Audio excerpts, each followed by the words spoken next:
Sentinel. Present. 14. I'm going to have to stop you there, Osax. I paused, staring at the investigator.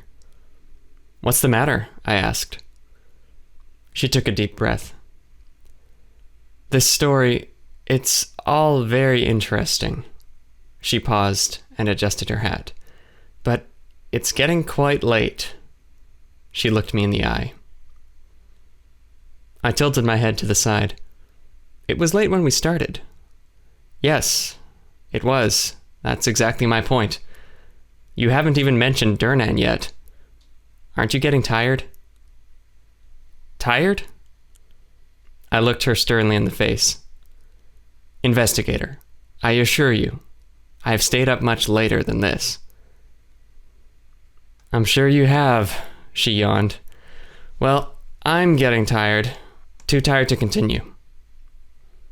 My ears drooped. There's so much more to tell. Aren't you curious about what happens next? About how we try to save the station? She stood up and adjusted her uniform. Her voice was almost monotone. You are a great storyteller, Osax, but I'm too tired. Besides, without being able to interrupt and ask questions, my being here is a little redundant. I thought you wanted to hear the story. She sighed and rubbed her eyes before looking at her hollow gauntlet. Looks like it's past my shift anyway. I hope they pay me overtime for this. I'll keep the recording going if you really want to keep telling the story. She motioned to the computer. I'll be able to tell if you tamper with the recording at all, so don't do anything like that. Why would I do that? I don't know. She glanced outside the window, then back to me. Tomorrow, I'll listen to the recording, and I can follow up on any questions I might have about it tomorrow night. How does that sound? I nodded slowly. That is acceptable. Thank you. Thank you, Osax, for letting us stay here. Of course. I bowed my head solemnly.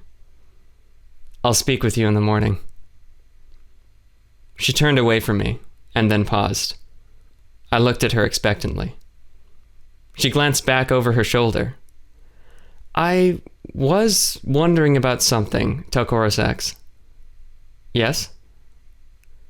Do your people have records of other stories? For instance, other recordings of tales you or your mother told? I thought for a moment. Yes. The library is located on the bottom floor of the temple. She smiled. Great. Do my people need any special clearance to access it? I paused. No. I see. Thank you, Osax. I'll speak with you tomorrow.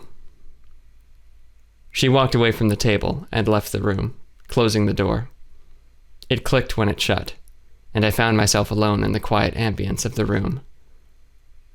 I looked toward the nebula and the 4 moons. Shall I continue?